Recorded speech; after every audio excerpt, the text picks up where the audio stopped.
All right, a 2024-25 season debut of All Rell and Good with the former Michigan standout basketball player Richard Rellford.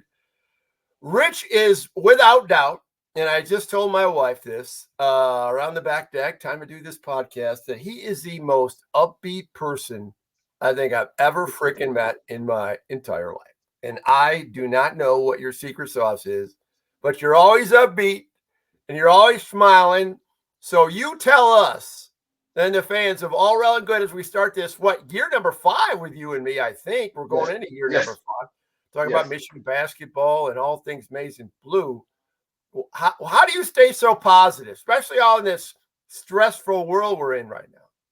Well, I was telling you earlier where I work at the YMCA.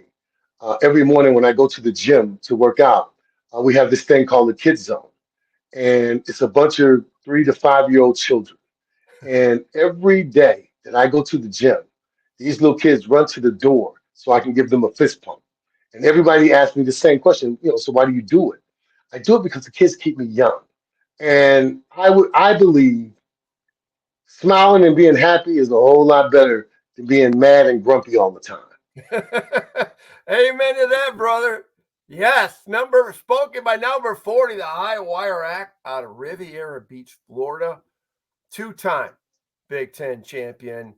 Played 4 years for the Wolverines, where there wasn't hopping around the transfer portal. You could have used the NIL money. You might wanted that. We'll talk about that in a little bit. But it was all Rell and Good back then, right? For Michigan basketball, you kept your teammates together, and you had great friendships that spanned over 4 years. And I tell people for the best years of my life was spent at the University of Michigan, and everybody says, "Well, explain." Well, I always take the Bo Schembechler's effect. When we came, and if you go into that football locker room and you go into the arena, one thing Bo always said: if you come, you will become champions. Yeah. And one thing Michigan loves is winners. And I'm lucky and fortunate and blessed enough that we won 3 of the 4 years that I was there. The NIT my sophomore year and the 2 Big Tens back to back. Now, will we have loved to win the national title? Of course. But we take parts of Glenn Rice and those guys who won in '89 because they were our freshmen. Yeah, and so we got to grow them. You built some footings for that national champion. You had the framework, the joist, whatever want a construction term you want to use. Yes, the decking boards. You guys were involved in that because Glenn was a freshman when you were a senior. Lloyd Ball and Lloyd Ball, Mark Hughes, and then I mean that was a great team, and everybody still thinks about that team, and I love it when we have Mark Hughes on here. He speaks so highly of you, and those are fun times. I'm sure. Do you think about that? How often do you think about that part of your life throughout the year? I mean, is it once a week? Is it once a day? What?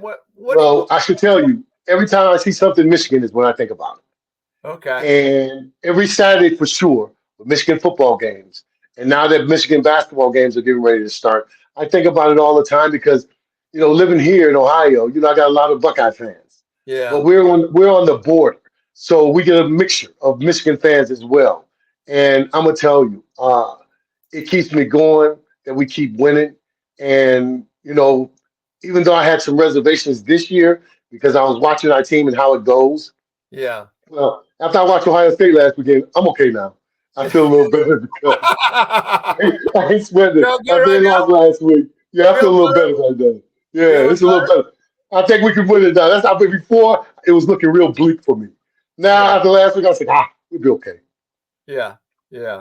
Well, hey, it's a long way to go in the football season. We'll talk about it. I mean, people might not realize that Richard Rellford could have been a 2-sport guy. I mean, Bo Schembechler was pleading for him to come out for football because you had such an outstanding high school, football and basketball career at Suncoast High School in Riviera Beach. So I get that. So and it's been disappointing. Hey, but Michigan beat Sparty. So hey, that's all good, right? It's all good. But I should tell you this about the football thing. I don't know if you know Otis Anderson, but you should. Oh yeah, Otis OJ played, Anderson. played Yeah. that. Well, every time I see or talk to Otis Anderson, because he's from my hometown, he Okay. always say the same thing. Rich, you could have been the greatest tight end ever. And I always laugh and say, yeah, I could have, but you know, I ain't like to be hit, so that wasn't gonna happen. Yes. Hey, yeah. You picked a good sport. I mean, although you guys Yes, had some rough. I mean, how many? You got bumps and bruises when you go up in yes, the air and you're hitting the hardwood in practice, especially. I yes, assume, yes. right? But you know, basketball is rough. The only difference that I think with the football and the basketball thing for me was football. You got ties, helmets, shoulder pads, that kind of thing. In Yeah. basketball, you know, you have none of that, and so you feel the pain immediately. So it's a little different. Yeah. Okay. So, as a prominent member of the basketball alumni, and I know you've always been engaged with from John B all the way all the way back. I'm sure with Tommy Amaker and with John Beeline and with Juwan Howard, your good friend, and now it's Dusty May's turn. And so I mean, from my understanding, I mean, what Dusty May told me, he's reached out to the or told us at the press event, the few press events I've been to and been in front of Dusty May, he is engaging with the basketball alumni because he believes it's the former players team as well. I mean, you guys have skin in the game. I mean, it's you were part of the foundation building. Mhm. So is it my understanding he had a Zoom call with all the basketball alumni? And if that's the case, what was that like? Yeah, he did. A lot of the guys, you know, afterwards, you know, after we talked, Dusty's biggest thing was not if you want to help with recruiting, me and you both know now it's all about NIL and name, image, and likeness. And Yes. that's what Dusty needs help on. Yeah. Because I tell my friends, I wish they would have did that in football this year because Ohio State this past year, spent $25 million Yeah. No, on that NIL money. That is insane. yes. And I tell people though, but you know what? I feel like I wanted college athletes to be paid, but some of the money that they're giving these kids is unbelievable.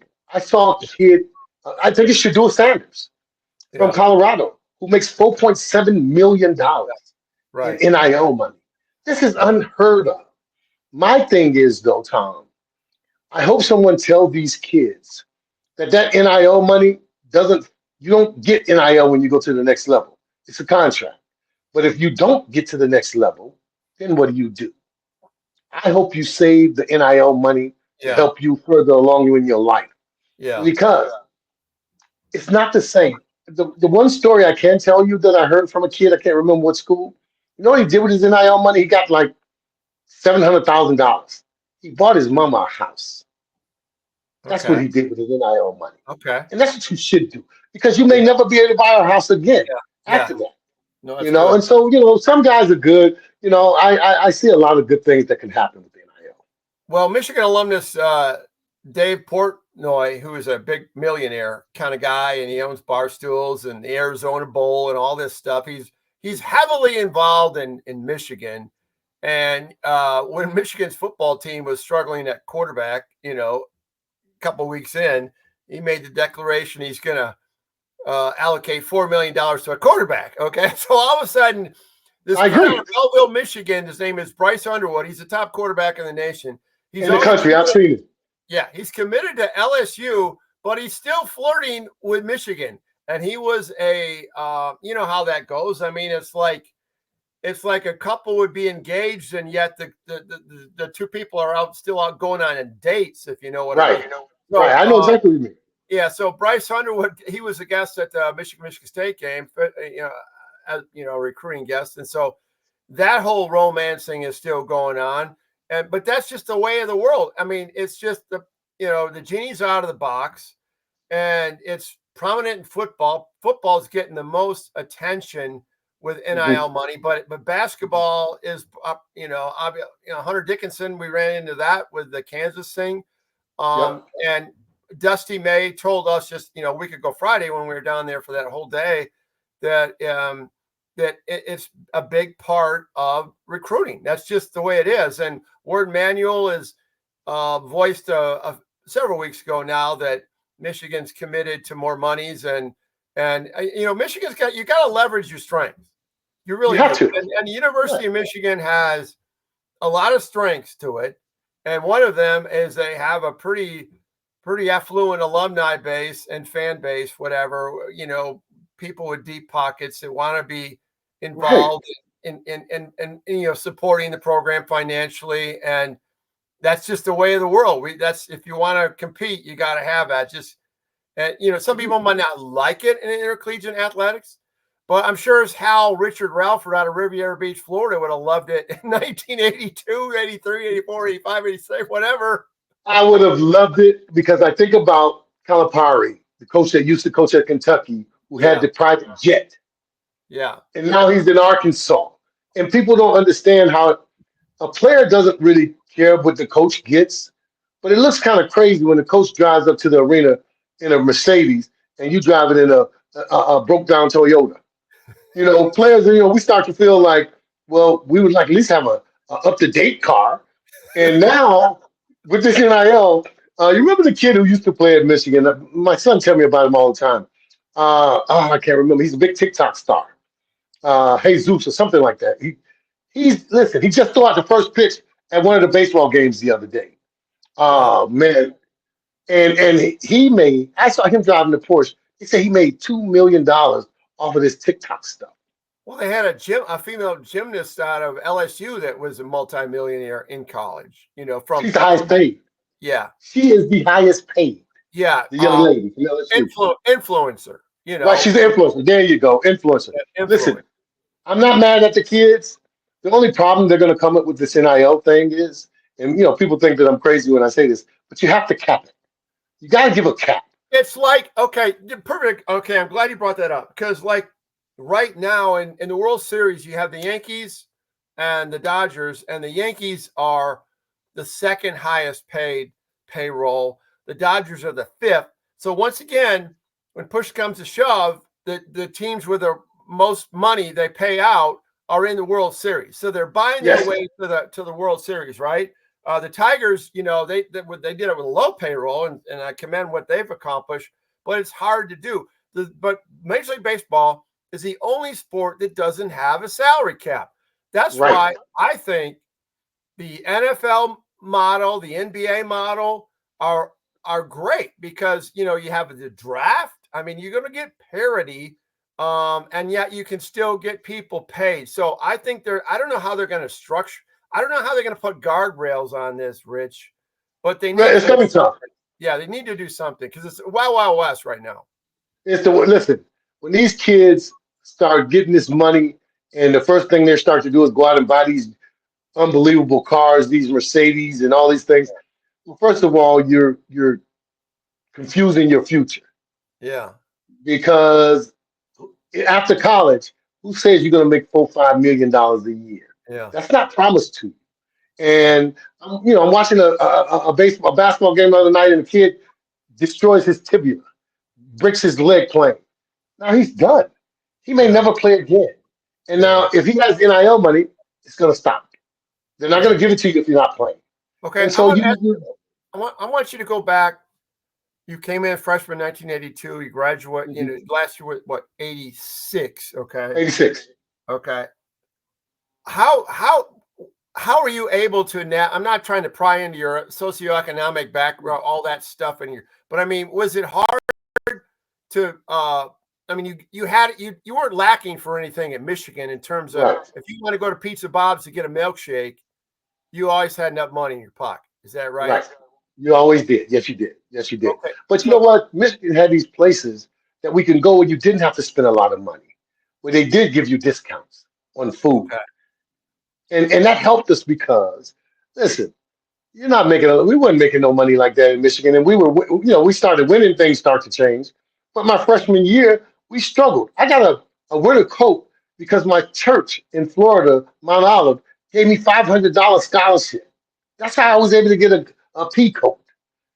Other than that, I would have had a jacket if I didn't have that money. Well, okay. So you had a full ride scholarship. Okay. Right. So did you have? So you lived in the dorm what 2 years or what? No, one year. 1 year. Okay. So then you're okay. So for years 2, 3, and 4, You're in an apartment with who? With like with Right. Butch and some of the other No, no, guys. no. Well, no, no. Just me and Roy Tarpley. Me and Oh, Roy you was are. was Okay. my roommate. Yeah, me and Okay. Tarpley. So okay. So how did you do the meal thing? Did they give you money for meals as a full scholarship athlete? Yes, we well. The thing was, we ate at Thanos at the restaurant that we can go and get discounts. Now you know they give On you Liberty. But I mean, but on I mean, Liberty. you didn't get training table or anything like Yeah, that. yeah, Like, that was our training table. That was oh, our that training was table. Thanos with your That was our training. training table. Yeah, Thanos was our training table, and we would Okay. eat there every day. Every day we ate there. You know Right what I there, mean? right there on Liberty, on Thanos on Right, Liberty. right on Liberty. Okay. And I tell people, without that, it would have been hard for us because the only money that you really had was the money you made in the summertime from your summer jobs, and Yeah. so you had to save. And so being on scholarship, yeah, you took care of food, but you still have to live. You still Okay. have to put So gas in your when you car. got up in the morning, I mean, you didn't go Mhm. for thing. Yeah. I mean, you have a high demand athlete, on your body. I mean, how did you eat Mhm. breakfast? Where'd you eat Oh breakfast? yeah. Oh no. Oh no. Oh no. You would eat breakfast and lunch at home, or I'm gonna tell you what else they did. We had the training table at Thanos, but we also had the pass to eat at the school cafeteria. Okay, that. Thank you very much. Okay, so Right. The school you cafeteria. basically had a cafeteria contract that you could go in. You had the pass. Yes. Yes. We had the pass. Over at South Quad or West And Quad. then no, we were at South Quad. We was at South Quad. Okay, okay. So that's your full access meal. Okay, I knew there Right. was something there. Yeah. Yeah. Something Yeah. telling me there was something there. Yeah. Oh yeah. Okay. No. No. No. You have to have that because these you can't survive on what the money that they give you for your scholarship. You can't survive that. You Yeah. know, I don't know how much they give now, but the stipend that they gave then was peanuts. Yeah. Yeah. And so now you hope it's different with all this NIL stuff. But I tell people all the time, just because you're on a 4-year scholarship, don't mean your life is, you don't have no problems. You still gonna have some issues. Yeah. What did you do summers? Oh, we worked. See, when you worked in the summertime, then you would go to Thanos on a discount card. Well, okay, so you had a job. So you stayed in Ann Arbor all Yes, year. I stayed on all 4 years. Yeah, yeah. I worked Richard Wood law firm. What he did was he was a agent for broadcasters. Merle Olson, Dick Enberg. Yeah. I met Okay. I met those guys, and because that was my field, that's why Freedom hooked me up with him for a job. Well, you were in communication. You were in the same program that I was in Right, communication. right. But I ended up switching to sports management. But that guy hooked us up to where, let me tell you, if I didn't have him in the summertime for those 2 3 months, listen, I'd have been back home in Florida, figuring that way I ain't have to eat because my family would have took care of me. So where would you go play ball? Would you go down to Hoover Street IM or where would you go? We went to Chrysler. They opened Chrysler for us. Oh, what am I thinking? Yeah, yeah. You Yeah, were we opened Chrysler. okay. And all the guys would come back. We would have guys from Eastern Michigan that would come and play. Guys from U of D would come up to Ann Arbor and play. And listen, the games were very competitive. Phil Hubbard, all the Michigan pros would come back and they would play with us. And so listen, Mike McGee, we had a good time, man. I Wow, listen. That's why I never rushed. I would go home, Tom, in the summertime for a week, and then I would leave and come back to school. wow, Yeah, wow. because I know at home, I would have a great time at home. I love going back home, but there's always traps at home. There's always guys that going to be jealous, and I always tell people the story with Anthony Carter, how he came home one summer and we were playing up at Wells Gym, a place that we always played, and a Mhm. jealous guy, Anthony was playing because AC was a good basketball player as well, and he Yeah. was playing, and out of nowhere, this kid pushed him, and all of a sudden, they started fighting. And next thing I know, Anthony Carter is at the door getting ready to leave. This kid runs out to go get a gun. And Anthony left because we had a bunch of friends too. And when I tell you, Bo Schembechler got Anthony home the next day. The next Wow, day, AC was gone.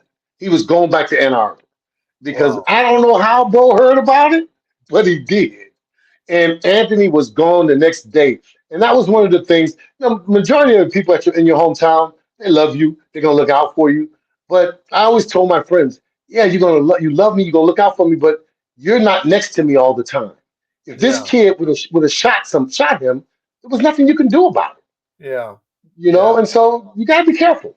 What's Riviera Beach like now compared to when you were there? Night and day. I Night and mean, day. Now better or you worse? vote better, much better, because of the Parks and Rec situation where they have down there, Parks and Recs, and we have a lot of police departments, a lot of cops that's involved with the rec departments, and it helps those kids. You see, I tell people, you know who Travis Hunter is, right? Yeah. Oh my God, yes. Oh, Well, he's from from my Colorado. hometown. Yeah, he's from my hometown, but his mom moved him because of how tough it was and how Yeah. crazy it was in the town, and she moved him to Carolina. And I tell people it's just like any other town. Every town has pockets of Good and bad. good people, good and bad. Yeah. And one thing I tell people about Riviera Beach, though, Tom, nobody loves you like your people at home love you. No, that's And true. I can go to Riviera Beach right now, and everybody in that town is gonna look out for me because That that's how it is. that's kind of awesome. Okay. Yeah. Mhm. Okay. We got to talk about a little bit about Michigan basketball. This was a great warm Mhm. up back here on All Rell and Good for the 2020, 24-25 campaign. I love delving into your past. But this basketball team, and I went down to practice 10 days ago. Dusty, he had us down there for 3 hours, the media, and we got player interviews. And I know you haven't seen this team play, and you will, though, and you'll be up in the KB suite with us a bunch of For sure, times. for And sure. I like this team. First of all, I like Dusty May. I love the practice. The practice is up tempo. It's it's it's just constant movement, constant motion, uh, Okay. incredibly organized. And they this is a 10 deep team. And I Oh, love this you remember him, Roddy Gale out of Ohio State. I'm Um, good. uh, Michigan finally has a go-to guy. Remember how Oh, frustrated we would talk about yes. winning time, and I don't know who is your go. Might have been you. Who is your go-to guy at winning time your junior and senior year? Was Roy it Tarpley. okay? Yeah, my Okay, good. 7 footer. Yes, I'm 7 footer. Okay, yeah. But I mean, but you were an option too. I mean, Yeah, you well, for sure, because I was the other scorer. I was the second lead scorer behind Roy. Yeah, yeah. But I like this team a lot. I really Me too. do. And they have these two big guys, Vlad Golden, who came up with Dusty from FAU, and Danny Wook, two 7-footers that start at forward and center. And then they have Trey Donaldson, Roddy Gale, and this Reuben Jones. I think he went to North Texas. Man, they pushed the ball. They pushed the ball. They mano defense, and back on offense they are lot of motion. Okay, and then they got this guy Okay. man LJ Kason, who can shoot the ball. So it's a solid 10 feet deep. And then they got Will Cheddar. You remember Will Cheddar, the Come holdover, on. and You know and I love Will Cheddar. and that dude is intense. He is and then Amari Burnett, who had an interview with him, I had a one-on-one with him. I love that kid. Yeah, I think he's a Uh, good player. and he's just a great kid. But what? So that's kind of how I define that team. It's going to be up tempo. How would you describe? How would you define the identity of your team in '85 and '86? Well, we were up tempo, but we can also have set offenses because we had Roy and Yes. we had a lot of motion. We did a lot of motion movement Yeah. because we had keep with me and Roy and Butch. We kept everything moving because we had good guards. We had Gary Grant and Antoine Jobert, so we had great guards. Yeah. And so those guys would cause problems because both of them could shoot. And even though Gary was a defensive guy, they could shoot, and it would make things a lot easier for us. And as a small forward, having a 7 footer like Roy, you could kind of lay off your defense and push them towards Roy, and it would be Yeah. a block. And so we were good with that. Now, any physical play, I told people I played physical, but nothing like Butch Wade. Yeah. Which way was he was the Better enforcer for banger. our team. So you Right, he's a had commander. on your team, and then you Mhm. had guard Thompson could come off the bench, Yes, and yes. I mean, because I think didn't guard play with you a couple years, if I'm not Yeah, yeah. But mistaken. God played for me his freshman and sophomore year. He played with me. Yeah. Okay. So and they have and I like this Michigan team because they have at guard Mhm. Reuben Jones and Trey Donaldson who are I mean Trey is he is an in your grill kind of defender. Really? I like this team. I think you're going to like them a lot when you watch them next Okay. Monday night against Cleveland State. Okay. I think you're going to like this team, Well, I'm gonna Rich. tell you, everybody has nothing but great things to say about Dusty in Florida because you know FAU is about 30 minutes from my Oh my house. God! What am I? Of course, absolutely. What And did you all hear my about? friends, What do they oh say my about? goodness. First of all, they hate that he left Yeah, because he had redid the program yeah, down at FAU. But even though they hate he left, a lot of my friends say, yeah, but he went to you, Rich. So we yeah, okay with that. He went to yeah, Michigan. I was like, yeah, well, we happy. I don't know about anybody yeah. else, but we're happy because only nice things are said about Dusty. I'm hoping that we can get Dusty on this podcast. Oh, hey, we'll work on that. At least we'll get him Oh, in the trust me. off season. I mean, because he's Well, definitely in the off season because yeah, I'll talk to him. You know me. You know, I yeah. told you, my parents say I can sell sand to the beach. Well, we're gonna have a lot of guests. We're gonna have Butch on here a couple Well, we times. gotta have we got to have because he won't let me diet down. Glenn Rice. Well, then that's on you. You I connect. told me I'll get it because every time I talk to Glenn, he'd be like, "Rich, when you gonna put me on the podcast?" Yeah, So I tell yeah, him when you get time, I'll put you on the yeah, podcast. yeah. And we'll get Antoine Gilbert as we have in the Oh yeah, we have past. all our guys. Yeah, we have Bud all our guys. Higgins. I mean, we got a flock of them that have been on Yeah. here. Jimmy King Hmm. has been on with us Yes. before. Yep. We'll get So all my guys. and I'm always interested because I mean Michigan basketball players in like CY, Chris Young, I mean, from all different eras, they all have that sense of ownership that I've talked about with the team. They're all engaged and they all care about what's going on. And that's very Yes. cool. And I think, it was unfortunate that the Juwan didn't work out, but I think, I think he's in a good situation back in the Yes. NBA. And He's okay.